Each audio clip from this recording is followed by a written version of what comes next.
పరలోకపు తండ్రి అయిన దేవునికి, కుమారుడైన యేసుక్రీస్తు ద్వారా కృతజ్ఞత వందనాలు తెలియజేస్తూ, అలాగే వేదికని అలంకరించిన దైవదాసులకును, అలాగే దేవుని యొక్క అమూల్యమైన మాటలు మీతో పంచుకోవడానికి నాకు ఇటువంటి గొప్ప భాగ్యాన్ని, సమయాన్ని అనుగ్రహించిన మా ఆత్మీయ సహోదరులు, దైవజనులు అన్నయ్య గారు అడ్డాల ఇరిమి గారికి, ఇప్పుడు వచ్చిన మీ అందరికీ కూడా నా హృదయపూర్వక వందనాలు తెలియజేస్తున్నాను. ప్రార్థన చేసుకుని కొన్ని అమూల్యమైన మాటలను మొదటిగా మనం ధ్యానించుకుందాం. మహోన్నతుడువును సర్వోన్నతుడువును సర్వశక్తిమంతుడువునైనా మా ప్రియమైన పరలోకపు తండ్రి, నీ ఆ ప్రియ దాసుల ద్వారా ఈ యొక్క వీరవాసరం పెద్దపేటలో ఈ యొక్క స్థలమందునైనా కథ కాదు ఇది నిజమే అని ఒక అద్భుతమైన ఆశ్చర్యమైన నీ దివ్యమైన వర్తమానాలు వినిపింప చేయడానికి నీ దాసులను ఏర్పాటు చేసుకున్నాం. మొదటి రోజు అద్భుతంగా మీరు జరిగించి ఉన్నారు. ఈ రెండవ రోజు కూడా మంచి వాతావరణం మాకు దయచేసి నీ మాటలు ప్రభా మేము నేర్చుకోవడానికి మాకు ఇచ్చిన శ్రేష్టమైన భాగ్యానికి వందనాలు. వేదికని అలంకరించిన దైవదాసులకు కూడా వచ్చిన బిడ్డలను దీవించమని, మొదటగా నీ మాటలు చెప్పడానికి నిలబడి ఉండగా నీ వాక్యపు జ్ఞానాన్ని నాకు దయచేయండి. వినుచున్న నీ పిల్లలకు గ్రహించి అర్థం చేసుకుని నీ వాక్యానుసారమైన జీవితాల వారికి దయచేయమని మా రక్షకుడు, మా విమోచకుడు, నీ ప్రియకుమారుడైన క్రీస్తు వారి శ్రేష్టమైన నామను బట్టి ఈ ప్రార్థనామలను సమర్పించి వేడుకుంటున్నాము పరమ తండ్రి, ఆమేన్. దేవుని వల్లరా, ఇక ప్రాముఖ్యమైన వాక్య సందేశానికి ముందుగా మొదటకు కొన్ని ప్రారంభ పలుకులను మీకు చెప్పాలని నేను ఆశపడుచున్నాను. మార్కు సువార్త 5వ అధ్యాయము, మార్కు సువార్త 5వ అధ్యాయము 1 నుంచి 5 వచనాలు, అలాగే లూకాసు వార్త 8వ అధ్యాయము 26 నుంచి 39 వచనములో ఒక వ్యక్తిని గురించి ఇక్కడ రాయబడి ఉంది. ఎవరు ఆ వ్యక్తి అంటే మనకు బాగా పరిచయమయ్యేవారు. ఎన్నో సందర్భాల్లో ఇతని గురించి మన సంఘాల్లో నేర్చుకుంటున్న వ్యక్తి. ఎవరయ్యా ఆయన అంటే దెయ్యములు పట్టినవాడు. ఎవరండి? దెయ్యములు పట్టినవాడు, అపవిత్రాత్మలు పట్టినవాడు. ఓహో, ఇతనే మాకు తెలుసు అనుకుంటున్నారా? మనం ఎన్నో సందర్భాలలో ఈ వాక్యాన్ని మనం వింటున్నాం. అయితే ఈరోజు ఇతని జీవితంలోంచి కొన్ని సంగతులు క్రైస్తవులుగా, దేవుని పిల్లలుగా మనం నేర్చుకుందాం. ఏంటి ఆ సంగతులను ఆలోచిస్తే, దెయ్యములు పట్టినవాడి స్థితి లేకపోతే హీన స్థితి ఏ విధంగా ఉంటుందో ఒకసారి మనం ఆలోచిస్తే, ఈరోజు సమాజంలో కూడా వీనిలో ఉన్న ఆ హీన స్థితి ఎలా ఉన్నదో ఇతని యొక్క జీవితం ద్వారా కొన్ని నిమిషాలు కొద్దిసేపు మనం నేర్చుకుందాం. ఏంటి యొక్క దెయ్యాలు ఉన్న వానిలో ఉన్న హీనస్థితి, దీనస్థితి ఏంటి అని మనం ఆలోచిస్తే, 5వ అధ్యాయము 1వ వచనాన్ని మనం ఒకసారి చూడగలిగితే, వారు ఆ సముద్రమునకు వద్దరనున్న గెరాసేనుల దేశమునకు వచ్చిరి. ఆయన దోణి దిగగానే అపవిత్రాత్మ పట్టినవాడొక్కడు సమాధుల నుండి వచ్చి ఆయనకి ఎదురుపడెను. వాడు సమాధులలో వాసము చేసేడువాడు. ఇక్కడ ఇతనులు ఏమున్నాయని చెప్తున్నారు? అపవిత్రాత్మలు, దెయ్యాలు ఉన్నాయి. దెయ్యాలు ఉండటం వలన ఇతడు ఎక్కడ నివాసం చేస్తున్నాడు? సమాధులలో. అసలే మనుషులు ఎక్కడ నివాసం చేయాలి అండి? మనుషుల మధ్య, సమాజంలో మనం ఉండాలి, సమాధుల్లో కాదు. మనుషులైన వారు సమాజంలో నివాసం చేస్తారు. కానీ ఇతడు ఎక్కడ నివాసం ఉంటున్నాడంటండి? సమాధులలో. ఇక్కడ మొదటగా ఒక విషయాన్ని మనం జాగ్రత్తగా ఆలోచిస్తే, ఇతనిలో దెయ్యాలు ఉండటం బట్టి, దురాత్మలు ఉండడం బట్టి ఇతడు నివాసం ఎక్కడ ఉంటున్నాడంట? సమాధులలో. అండి, సమాధులు అంటే ఎవరికి ఇష్టం ఉండదు. సమాధులు ఎవరు ఇష్టపడరు సాధారణంగా. మొన్న వెళ్ళే ఒకరోజే అంటే అత్తమాలు అక్కడికి వెళ్తారండి. మనం మాటికి అక్కడికి వెళ్తామా? వెళ్ళం. ఎవరికి ఇష్టం ఉండదు. ఇష్టము లేనిది మనకి చాలా ఇబ్బంది కలిగించే ప్లేస్లో ఈ దెయ్యములు పట్టిన వాడు అక్కడ నివాసం చేస్తాడట. అంటే దెయ్యాలు పట్టిన వాళ్ళ యొక్క స్థితి ఎలా ఉంటుందంటే, మనుషులు ఇష్టపడని చోటు, మనుషులు కోరుకోలేని చోటు దెయ్యాలు ఉన్నవాడు అక్కడ ఉండాలని ఆశపడతాడు. ఇతడు దెయ్యాలు ఉండటాన్ని బట్టి, అపవిత్రాత్మలు పట్టిన దాన్ని బట్టి ఇతడు ఎక్కడ నివాసం ఉంటున్నాడు? సమాధిలో. అంటే ఈరోజు సమాజాన్ని మనం ఆలోచిస్తే ఏంటి, దెయ్యాలు ఉన్న వారిలో కూడా ఎటువంటి ఆలోచన ఉంటుందంటే ఏంటి, ఎవరు ఇష్టపడలేని చోటికి, ఎవరు కోరుకోలేని చోటికి ఏంటి మనుషులు దెయ్యాలు వానులో. దెయ్యం అనగానే చాలామందికి ఏంటంటే అంటే మనకు బాగా అర్థమైంది, దెయ్యం అనగానే ఏమనుకుంటారు ఏంటి, దెయ్యం అనగా ఏమి లేదండి, తెల్ల చీర కట్టుకుంటుందండి, మల్లె పువ్వులు ఏంటంటే మాల పువ్వులు, వేరే పువ్వులు వాళ్ళకి ఇష్టం ఉండదండి బాబు, మల్లె పువ్వులు పెట్టుకుంటుందంట. మళ్ళీ ఎక్కడ ఉంటుందంట? మరి చెట్టు ఏనంటండి, ఏ చెట్టు? ఎండిపోయిన చెట్టు. ఏంటి మరి ప్యాంట్ షర్ట్ వేసుకుంటే దెయ్యము చీరే కట్టుకుంటుందట. ఇవన్నీ ఎక్కడ నేర్చుకున్నాం తెలుసా మనము? అప్పుడెప్పుడో తీసేసారు పాత సినిమాలు, అక్కడ నేర్చుకున్నాం మనం. అయ్యే మనోళ్ళు బాగా బుర్రలో ఫిక్స్ అయిపోయాం. దెయ్యం అనగానే తెల్ల చీర, ఏ పువ్వులు, వేరే పువ్వులు ఇష్టపడదా? మల్లె పువ్వులు, ఇంకా ఎండిపోయిన చెట్టు. ఎక్కడైనా చెరువులో దూకెత్తా చెరువులో ఉంటాడంట, ఎక్కడ నూతిలో దూకితే నూతిలో ఉంటాడంట. నిజంగా ఎలాగ మనకి నేర్పించేసిందంటే సమాజము, కాళ్ళు గజ్జలంట మరలా. నిజంగా ఎలాగ మన బ్రెయిన్ని వాష్ చేసేసాడు చూడండి. దేవుని వాక్యములో దెయ్యం అంటే ఏంటి, అది ఎలా ఉంటుంది, సమాజంలో ఎలా పనిచేస్తుంది అన్న సంగతి మరుగుపరిచి లేని యొక్క కథని నిజంగా వాస్తవం చేసేసి ఈరోజు మనము కూడా భయపడిపోతున్నాం. నిజం దీంట్లో ఉందండి. ఈ నిజాన్ని మరుగుపరచడానికి, మరుగు చేయడానికి దెయ్యం ఏం చేసిందంటే, దెయ్యం అంటే ఎక్కడ ఉన్నది, అక్కడ అదిగో ట్రైల్, అక్కడ రైల్వే స్టేషన్ దగ్గర, అక్కడ ట్రాక్ దగ్గర ఉంది, అక్కడే చచ్చిపోడమని మనల్ని మాయపెట్టి మనలోనే ఉండేవాడు అలాగా తన క్రియలు జరిగిస్తున్నాడో ఈరోజు ఇతని ద్వారా మనం కొన్ని పాఠాలు నేర్చుకోవాలి. ఏంటి అంటే, ఇతనిలో అపవిత్రాత్మలు దెయ్యాలు ఉండటం బట్టి ఇతడు ఎక్కడ నివాసం ఉంటున్నాడట? మనుషులు ఇష్టపడిన ప్లేసులో, మనుషులు కోరుకోలేని ప్లేసులో ఇతడు నివాసం ఉంటున్నాడు. ఈరోజు కూడా మనుషులలో దెయ్యాలు దూరిపోయి అపవిత్రాత్మలుండి చాలామంది వెళ్ళకూడని ప్లేసుల్లో తిరుగుతున్నారు. మనం అప్పుడప్పుడు అనుకుంటున్నాం, ఏంటి ఇక్కడ తిరుగుతున్నాడు, ఈమెంటి ఇక్కడ తిరుగుతున్నాను అనుకుంటున్నాం.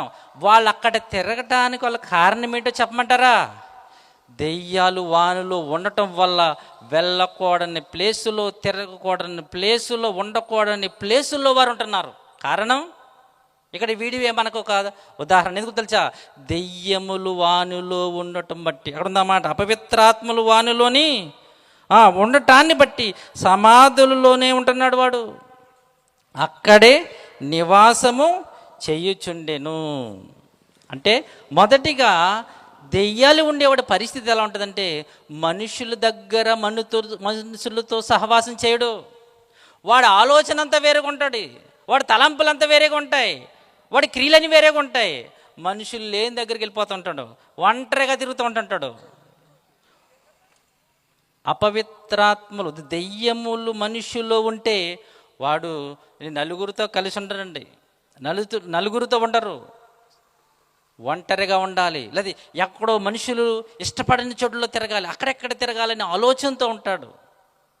మనం దెయ్యాలు పట్టాడనగా దెయ్యం అనగానే మనం ఆలోచించేది ఏంటి? తెల్లచీర, మల్లె పువ్వులు, ఎండి చెట్టు, నుయ్య గొయ్య, ఇది చూసాం. కానీ దెయ్యాలు మనుషుల్లో ఉంటే వాడు మనుషులు ఇష్టపడని చోటు, మనుషులు కోరుకోలేని చోటు, ఎక్కడెక్కడో తిరుగుతూ ఉంటారు. ఇది మొదటిదిగా. రెండవదిగా మనం చూస్తుంటే 2వ వచనంలో 3వ వచనం, పలుమారు వాని కాళ్లకును చేతులకును సంకెళ్ళు వేసి బంధించినను వాడు ఆ చేతి సంకెళ్ళు తెంపి కాళ్ళు సంకెళ్ళను తుత్తునీయులుగా చేసిన కనుక ఎవడును వానిని సాధుపరచలేకపోయేను. రెండవ మాట, రెండో విషయం, రెండో సంగతి ఏంటో తెలుసా? ఆ దెయ్యాలు వానిలో ఉండటం బట్టి వాడినటండి ఎవ్వరు కూడా సాధుపరచలేకపోయారు. అంటే ఎవరిని కూడా వాడిని కంట్రోల్ చేయలేకపోతున్నారు, ఎవరు కూడా వాడిని బంధించలేకపోతున్నారు. కారణం చెప్పాలి. కారణం వానిలో ఎవరున్నారు? వానిలో దురాత్మలు ఉన్నాయి, దెయ్యాలు ఉన్నాయి. కనుక వాడు అస్సలు ఎవ్వరు కూడా వాడిని బంధించలేకపోతున్నారు, కంట్రోల్ చేయలేకపోతున్నారు, వాడిని స్వాధుపరచలేకపోతున్నారు. ఇది ఆ గెరాసైన దేశములో దెయ్యాలు పట్టిన వాళ్ళు ఉన్న రెండో స్థితి, స్వాధుపరచలేనటువంటి పరిస్థితి. మరి ఈరోజు సమాజంలో ఈ స్వాధుపరచలేకపోవటం లేకపోతే కంట్రోల్లో లేకపోవటం, మనం మనుషుల్ని చెప్పే మాట వినలేని స్థితి. వెళ్ళిపోతున్నారు. ఎవరు మనం ఆలోచిస్తే ఎక్కడుంది స్థితి అని ఆలోచిస్తే ఈరోజు కూడా ఇదే పరిస్థితి. ఏది? ఈ సాధుపరచలేని పరిస్థితి నేటి సమాజంలో కూడా ఉంది. ఏంటో తెలుసా? ఈరోజు మీరు చూస్తుంటుంటారు, ఒక చిన్నపిల్లవాడికి ఫోన్ ఇచ్చారనుకోండి, ఫోన్ ఎలా చూస్తారు తెలిసిన రీల్స్ ఎగిరిపోతుంటే ఇలాగా ఇలా ఇలా ఇలా వెళ్ళిపోతుంటుంటే ఎదరికే, ఒరే ఫోన్ ఈరా అన్నామా ఇంకా దొల్లేస్తుంటారు, ఫోన్ ఈ అన్నామా ఇంకా మన వాళ్ళు మాట అనరు. ఈరోజు మనుషులను మనం స్వాధీనపరచలేకపోతాం, చెప్పిన మాట వినటలేదు అంటే కారణం ఏంటో చెప్పమంటారా? ఆ దెయ్యాలు మనుషుల్లో దూరిపోతే, ఆ దెయ్యాలు మనుషులను పట్టేస్తేనండి మాట వినరు. ఈరోజు తల్లిదండ్రులు చాలా బాధపడుతుంటారు ఎవరిని బిడ్డలు బట్టి. అయ్యో వీడిని మేము కంట్రోల్ చేయలేకపోతున్నాం, స్వాధీనపరచలేకపోతున్నాం, ఆ మాట వింటలేదు అంటున్నారు. కారణం ఏంటో తెలుసా? వాళ్ళు ఎవరున్నారు తెలుసా? దెయ్యాలు ఉన్నాయి. దెయ్యాలు పట్టేయటం వల్ల ఈరోజు తల్లిదండ్రుల మాట, పెద్దల మాట వినకుండా తిరుగుతున్నారంటే కారణం ఇదేనండి. తల్లిదండ్రుల మాట, పెద్దల మాట వినరు. ఒరే బాబు ఇది చేయకూడదంటే అబ్బే అస్సలే వద్దన్న కార్యక్రమాన్ని ఏం చేస్తూ ఉంటారు? చేస్తూ ఉంటారు. ఇది సాధుపరచలేకపోవటం. ఈరోజు పిల్లలు సాధుపరచలేకపోతున్నారు, చిన్న పిల్లలను కూడా సాధుపరచలేకపోతున్నారు. చూడండి, కారణం పెట్టేశాడు భూతం. వాడు ఎక్కడో దెయ్యం అనగానే ఎక్కడో దూరంగా చూపించింది, కానీ ఆడు ఎక్కడ తీసుకొచ్చాడు? ఈరోజు భూతం చేతుల్లో పెట్టాడు చక్కగా. ఎక్కడ పెట్టాడు? చేతుల్లో. ఈరోజు తల్లిదండ్రులు పిల్లలకి అన్నం తినిపించడానికి కూడా చేతుల్లో మొబైల్ ఇవ్వగానే టకటకమని తినేస్తున్నారు వీళ్ళు. అంటే దెయ్యం అంటే ఎంత చక్కగా ఉన్నదో చూడండి. నిజంగా ఎంత ఎడిట్ అయిపోయారు చూడండి, దానికి ఎంత ఆకర్షితులు అయిపోయారు చూడండి. ఆ డాక్టర్లు ఏమో మరో పిల్లలకి ఫోన్ ఇవ్వద్దంటారు వాళ్ళు. అయ్యా బ్రెయిన్కి క్యాన్సర్, అయ్యా బ్రెయిన్కి ఆ ప్రాబ్లం ఈ ప్రాబ్లం చెప్తుంటారు. కానీ వీళ్ళు ఇవ్వకపోతే మాట తినరు, అన్నం తినరు. ఫోన్ ఇస్తే ఎంత తింటున్నాడో కూడా తెలియట్లేదు. ఆలోచిస్తున్నారా? అంటే దెయ్యం ఎలా మనుషులని ఆడిస్తున్నాడో చూడండి. ఈరోజు ఈ దెయ్యం వానిలో ఉండటాన్ని బట్టి వారిని మనము కూడా సాధుపరచలేకపోతున్నాం. ఈరోజు మనుషులు ఎందుకు మన మాట అంటలేదు, చెప్పింది చేయలేకపోతున్నారంటే వాడిలో దెయ్యములు, అపవిత్రాత్మలు ఉండటం బట్టి వారు పెద్దల మాట కానీ, దేవుని మాట కానీ, సేవకుల మాట కానీ చెప్పే మాట వినటం లేదంటే వానిలో ఎవరున్నారు? దురాత్మలు, అపవిత్రాత్మలు ఉండటం బట్టి. ఇది రెండవదిగా. మూడవదిగా మనం చూస్తుంటే ప్రియమైన దేవుని వల్లరా, లూకాసు వార్త 8వ అధ్యాయం, ఈ రెండు చెప్పాను మీకు, 8వ 27వ వచనం ఒకసారి చూడండి. ఇదే దెయ్యములు పట్టిన వాడి స్థితి. మూడవ విషయాన్ని చూస్తుంటే 8వ అధ్యాయం 27వ వచనం ఒకసారి. ఆయన ఒడ్డున దిగినప్పుడు ఎదురుగా వచ్చాను. చూడండి, జాగ్రత్తగా గమనించండి. దెయ్యములు పట్టిన వాడి, మూడో విషయం, దెయ్యములు పట్టిన వాడై బహుకాలము నుండి బట్టలు కట్టుకోవట్లేదంట. మూడవది ఏంటండి? ఎందుకు కట్టుకోవట్లేదని అడగండి. ఎందుకు కట్టుకుంటలే? వాడికి దెయ్యాలు వాడిలో ఉండడం బట్టి. ఈ మూడవది, వాడు బట్టలు ఎందుకు కట్టుకోవటం లేదంటే వాడిలో దెయ్యాలుండి బట్టలు వాడిని చేసుకుని తిరగనవటం లేదు. ఒకసారి తణుకెళ్ళాం, అన్న శేఖరన్న గారు ఇక్కడ ఉన్నారు. అక్కడ మానసిక వికలాంగులండి వాళ్ళు. అక్కడ ఒక అబ్బాయి ఉన్నాడు, పెద్దవాడే, బట్టలు వేసుకోడు. అంత పెద్దవాడు బట్టలు వేసుకోకుండా అలా ఉన్నాడు ఏంటి? బట్టలు వేసుకోదంటే బట్టలు వేసిన మరో క్షణం చింపేస్తాడని అంటున్నారు. ఉండనివ్వడండి బట్టలు. పెద్దతను, పెద్ద వ్యక్తి బట్టలు వేయగానే చింపేస్తాడంటండి. అందుకనే ఆ బట్టలు లేకుండా ఒక మూలనే ఉంటాడు. అన్నం పెడుతున్నారనగానే వచ్చేసి గబగబ తినేసి వెళ్ళిపోతాడు మరలా. అప్పుడు నేను అనుకున్నాను, ఈ మాట చదువుకున్నది అంటే దెయ్యాలు మనుషులలో ఉంటే వాడిని ఏం చేస్తాయంట? మూడవది, బట్టలు లేకుండా బహుకాలము నుండి బట్టలు లేక మాట చదువుతామాట. బట్టలు కట్టుకొనక అంటే బట్టలు కట్టుకోకుండా, బట్టలు లేకుండా వాడిని ఏంటి, వాడిని బహుకాలం ఉండే దెయ్యాలు వాడిలో ఉండి బట్టలు లేకుండా చేస్తుంది, అలా దిగంబరుడిగా తిప్పుతుందండి. ఇది ఈ మూడో విషయంలో మనం ఆలోచిస్తే, అంటే దెయ్యాలు మనుషులలో ఉంటే వాని స్థితి ఎలా ఉంటుంది? దిగంబరుడిగా శరీరం అంతా చూపించుకుని తిరగాలి, మంచి బట్టలు వేసుకోకూడదని స్థితి మనసులో ఉంటుంది. ఈరోజు మరి సమాజంలో ఈ దెయ్యాలు పట్టిన వాళ్ళు ఉన్నారంటారా? మీరు ఏమైనా చూసారంటారా? లేరండి, అంత మంచోళ్ళు అండి అనుకుంటున్నారా? చెప్తాను మీకు. ఒకప్పుడండి పాత సినిమాల్లో పాత మనుషులు జాకెట్ ఎక్కడికి ఉండేదండి, ఎక్కడికి ఉండేది, ఇక్కడికి. తర్వాత మెల్లమెల్లగా వెళ్ళిపోయి మొత్తం చెయ్యి ఎగిరిపోయింది. ఇప్పుడు ఏంటి పరిస్థితి ఎలా వచ్చిందంటే, ఒళ్ళంతా కప్పుకొని శరీరం అంతా కప్పుకొని స్థితి రోజు రోజుకి దెయ్యాలు బాగా దూరిపోయి ఏంటి ఏమవుతుంది? శరీరం అంతా కప్పుకొని తిరగవలసిన పరిస్థితి, శరీరం అంతా ఈరోజు చూపించుకుని తిరిగే పరిస్థితి మళ్ళా మెల్లమెల్లగా. ఇంకా మన కంట్రీలో కొంచెం బెటర్ అనిపిస్తుంది, విదేశాల్లో అయితే మరీ ఘోరమండి బాబు. ఈ చెయ్యిలు వెళ్ళిపోయి చెయ్యిలు ఉండలేదు, అదో ఫ్యాషను ఏంటి. అందరూ చక్కని బట్టలు వేసుకునేవారు చిన్నప్పుడు. ఏంటి చిన్న చిరుగుతేనండి చాలా చిక్కుపడిపోయేవారు, చిన్న చిరుగుపోని చేసుకుంటే. ఈరోజు చిరుగుపోని చేసుకుంటే ఎంత ఫ్యాషన్ అండి. మొన్న ఎక్కడ చూశాను, మొత్తం ఇక్కడ ఏమంటారు, చిప్పల దగ్గర మొత్తం పేదలు చిరిగిపోయినాయండి. ఇలా టొక్కమని తిరుగుతున్నాడు. ఇదేంటారు నాయన? ఓహో ఈ మాట విన్న తర్వాత ఓహో దెయ్యాలు బాగా ఉన్నాయన్నమాట. ఒకప్పుడు చిరిగిపోతుంది అని కుట్టేంత వరకు వేసుకునేవారు కాదు, ఇప్పుడు రేట్ ఎక్కువ అంటండి. అబ్బాబా దెయ్యాలు బాగా విభ్రమించిపోయినాయి, ప్రబలపోయినాయి అన్నమాట. అంటే దెయ్యాలు ఉంటే మనిషిలో మానసిక స్థితి ఎలా ఉంటుందో తెలుసా? బట్టలు ఏం చేస్తారు, మారిపోతాయి ట్రెండ్. బట్టల్లో ఉన్న ఏంటి చక్కగా ఒళ్ళంతా కప్పుకొని ఒళ్ళంతా చక్కగా వేసుకుని డిగ్నిఫైడ్గా ఉండవలసిన మనుషులు పిచ్చోళ్ళలాగా చిరిగిపోని వేసేసి మొత్తం ఎక్కడ అంటే మగవాళ్ళు వేసుకున్నారు అనుకున్నాను, కానీ ఈరోజు ఆడవాళ్ళు కూడానండి. మొన్న నేను యూట్యూబ్లో చూస్తేనండి, పెద్ద మంచి ప్యాంట్ వేసుకుంటే కానీ మొత్తం సిల్లులే పైనుంచి కిందకి ప్యాంటు. ఓహో దెయ్యాలు బాగా ఉన్నాయన్నమాట టీవీల్లో. అంటే దెయ్యాలు ఉంటే ఏమవుతుంది?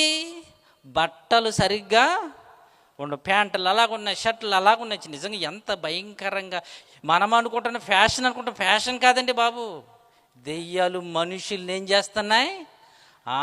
మనుషులు బట్టలు లేకుండా చేసేస్తున్నాయి, మెల్లమెల్లగా టైట్లు చేసేస్తున్నాయి, కురసలు చేసేస్తున్నాయి, పైకి ఎగిరిపోతున్నాయి. అలాగా మనం అనుకుంటున్నాం ఇది లేటెస్ట్ ఫ్యాషన్ అనుకుంటున్నాం. ఫ్యాషన్ కాదు, దెయ్యం యొక్క ఆలోచన ఇది. వాడు మనుషులు ఏం బహుకాలము నుండి దయ్యములు పట్టిన వాడి బట్టలు లేక. ఈ రోజండి ఈ మనుషులండి, ఈ సినిమా అనేది వచ్చింది చూసారు, ఇది మరీ భయంకరంగా పాడు చేసిందండి సమాజాన్ని.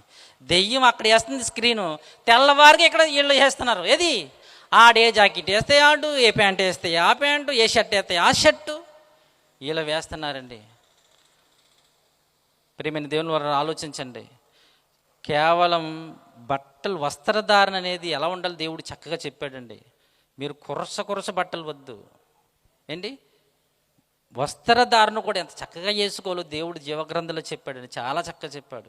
కానీ దెయ్యం ఏం చేసాడు తెలిసే, బట్టలు లేకుండా మెల్లమెల్లగా చేస్తున్నాడు. చూసి మీకు ఆలోచించండి, మనం పూర్వీకులు మన పెద్దలు ఒక 30, 40, 50 సంవత్సరాల దీనికి వెళ్ళే బట్టల స్థితి ఎలాగుంది, ఇప్పుడు ఎలాగుందో చూడండి.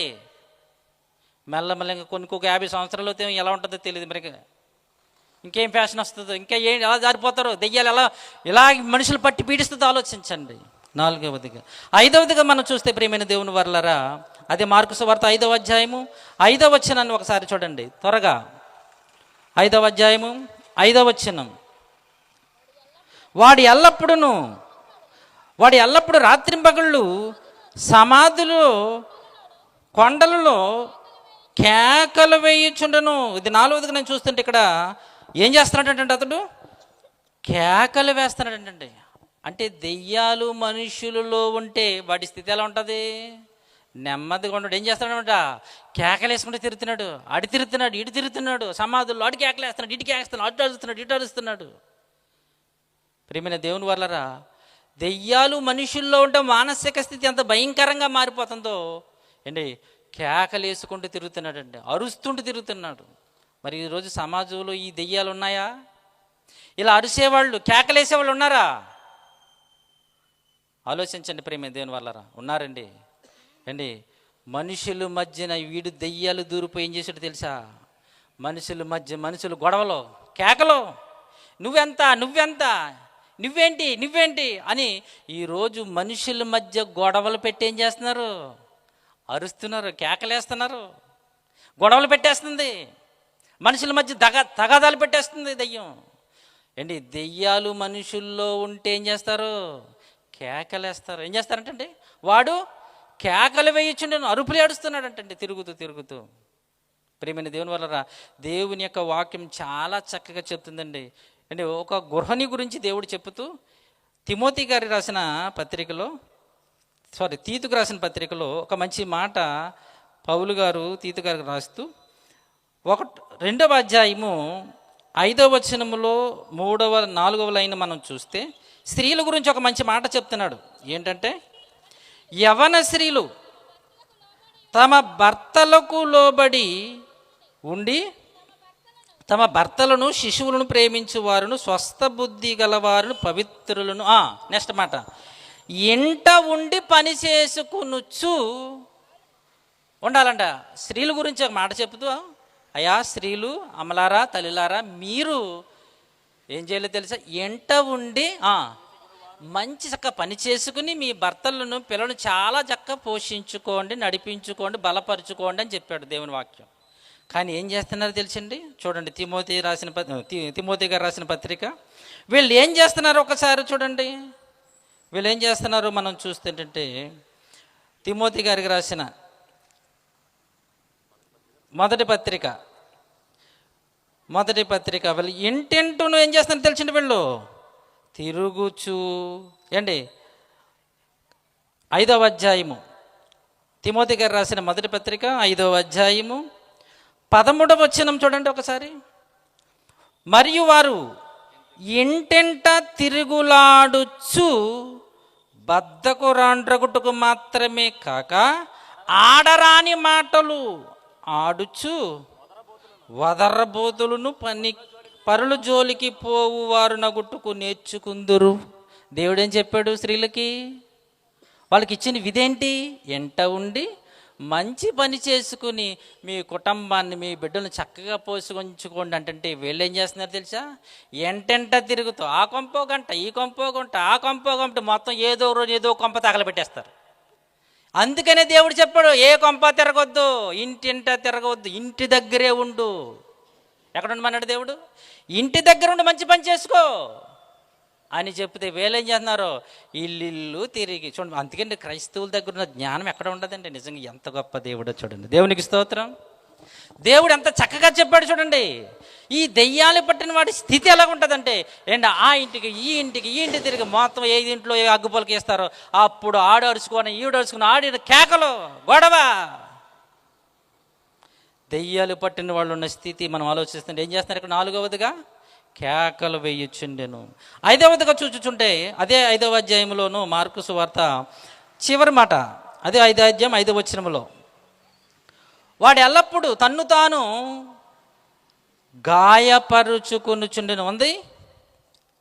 ఏం చేస్తున్నాడు తెలుసా? రాళ్లతో గాయపరుచుకొనుచుండెను. ఏం చేస్తున్నాడంట? వాడికి వాడే. చూడండి ఏంటి, ఒకసారి మీరు ఆలోచించండి. ఇక్కడ ఎవరైనా మనం ఏ రాయని తీసుకుని, ఏ కొడవలని తీసుకుని మనల్ని మనం కొట్టుకోకుంటామా? ఏంటి, మనల్ని కొట్టుకుంటామా? మనం చీల్చుకుంటామా? కానీ వీడు ఏం చేస్తున్నాడు చూడండి అన్నమాట, తన్ను తాను రాళ్లతో గాయపరుచుకొనుచుండు. తన శరీరాన్ని రాయి గీల్చుకుంటున్నాడు, ఇలాగ లాక్కుంటున్నాడు, నెత్తి మీద కొట్టున్నాడు, లాక్కుంటున్నాడు. తన శరీరాన్ని వాడే తన్ను తానే రాళ్లతో గాయపరుచుకుంటున్నాడు. ఎందుకు ఈ పరిస్థితి చెప్పాలి? వానిలో దెయ్యాలు ఉండడం బట్టి. అంటే మనం అర్థం ఏం చేసుకోవాలన్నమాట అంటే దెయ్యాలు మనుషులు దూరిపోతే వాడిని శరీరాన్ని ఏం చేసుకుంటారు? మరి ఈరోజు సమాజంలో ఈ దెయ్యం ఉందా? మనుషుల్లో ఉందా లేదా?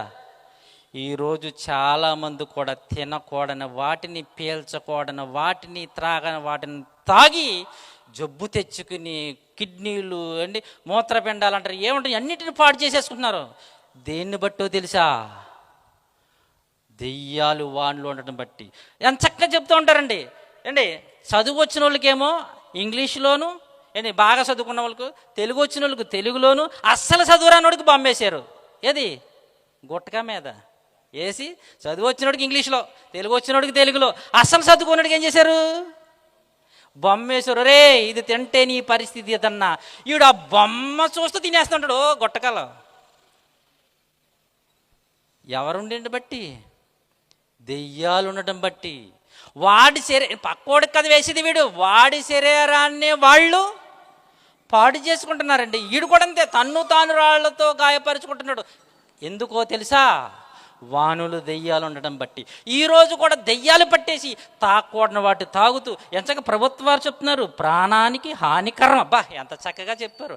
ఈడు ప్రాణానికి హానికరం అటు డెక్కేస్తున్నాడు. ఈడు ఎలా పాడు చేసుకుంటున్నారు చూసారా? దేనికి కారణం? దెయ్యాలు ఉండటం, దెయ్యం పట్టడం వల్ల. వారి శరీరాలను వాడే పాడు చేసుకున్నారు, వారి శరీరాలు వారే నాశనం చేసేసుకుంటున్నారు. ప్రేమ దేని వల్ల పాడైపోయిన తర్వాత హాస్పిటల్లో అయ్యో నీకు ఆ రోగం ఈ రోగం అని చెప్తుంటే ఏడుస్తున్నారు. దెయ్యాలు మనుషులలో చెప్పాను మీకు మొదటగా, దెయ్యాలు మనుషులలో ఉండి చేసే కార్యక్రమాలు. కానీ ఈ సంగతులు మనకు అర్థం కాకుండా దెయ్యం అనగానే ఎక్కడో శ్మశానములోను మర్రి చెట్టు మీద తెల్ల చీర మల్లెపూలు పెట్టేశారు. చూసారా అలాగ నిజాన్ని ఎలా అబద్ధం చేసేసారు? చూసారా నిజమేంటి? వీడు మనుషులలో ఉండి, మనుషులలో దూరి, మనుషులను పట్టి వీడు చేస్తున్న క్రియలు ఏంటవి? ఎక్కడ ఉండకూడదు అక్కడ నివాసం.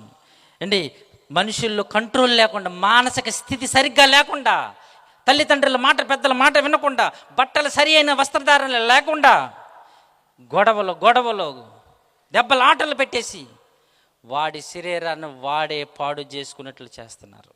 ఇది దెయ్యములు పట్టిన వాళ్ళలో ఉన్న స్థితి.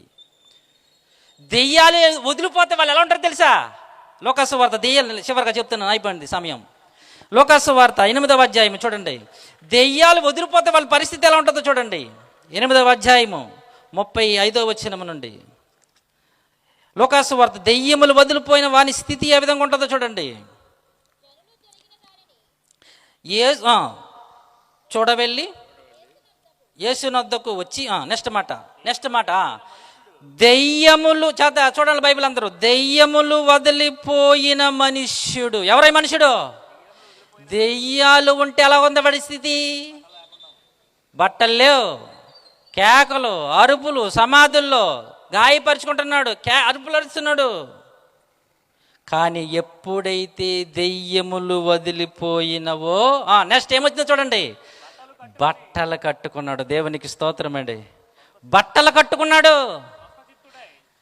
చక్కగా డిగ్నిఫైడ్గా మంచి బట్టలు కట్టుకుని.